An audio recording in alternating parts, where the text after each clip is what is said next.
Hello everyone, আজ আমি খুব কম সময়ে দুর্দান্ত স্বাদের সম্পূর্ণ নিরামিষ আলুর দম বানিয়েছি, যেটা খেতে অসাধারণ হয়েছিল। ভাত, রুটি, লুচি, পরোটা সব কিছুর সঙ্গে খেতে দারুণ লাগে।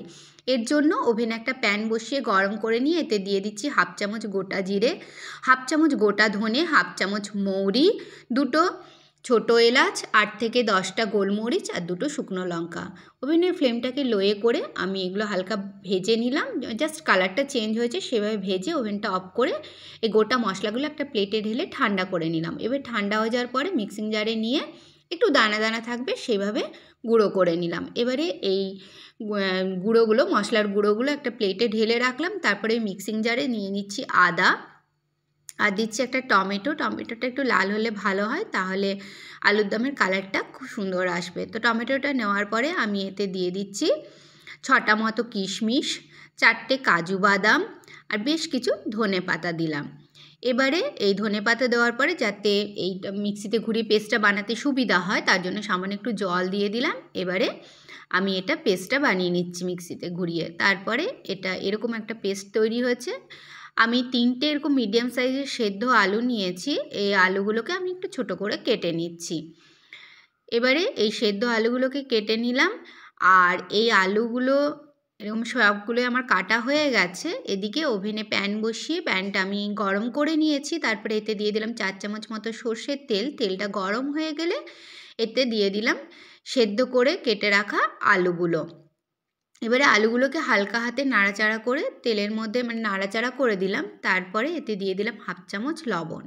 লবণটা দেওয়ার পরও হালকা হাতে নাড়াচাড়া করতে হবে, যেহেতু সেদ্ধ আলু ভেঙে যাওয়ার চান্সটাই বেশি থাকে, তাই খুব সাবধানে হালকা হাতে নাড়াচাড়া করে একটু লাল লাল করে ভেজে নিলাম। তো লাল লাল করে আমার ভাজা হয়ে গেছে আলুগুলো।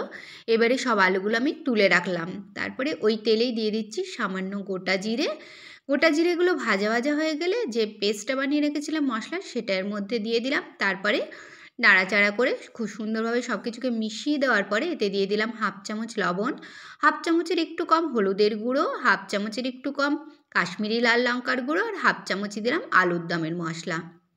এবারে গুঁড়ো মশলাগুলোকেও নাড়াচাড়া করে বাকি মশলার সঙ্গে খুব সুন্দর করে মিশিয়ে নিয়ে মশলাটাকে কষিয়ে নিয়েছি, যতক্ষণ পর্যন্ত না ঠিক এরকম তেল ছাড়তে শুরু করছে। তো তেল ছাড়তে শুরু করার পরে আমি এই মিক্সির বাটি ধোয়া জল দিয়ে দিলাম এই মশলার মধ্যে। তারপরে জলটাকেও মিশিয়ে দিচ্ছি।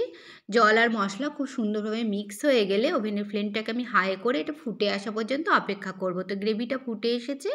এবারে এর মধ্যে আমি সেদ্ধ করে ভেজে রাখা আলুগুলো অ্যাড করে দিলাম।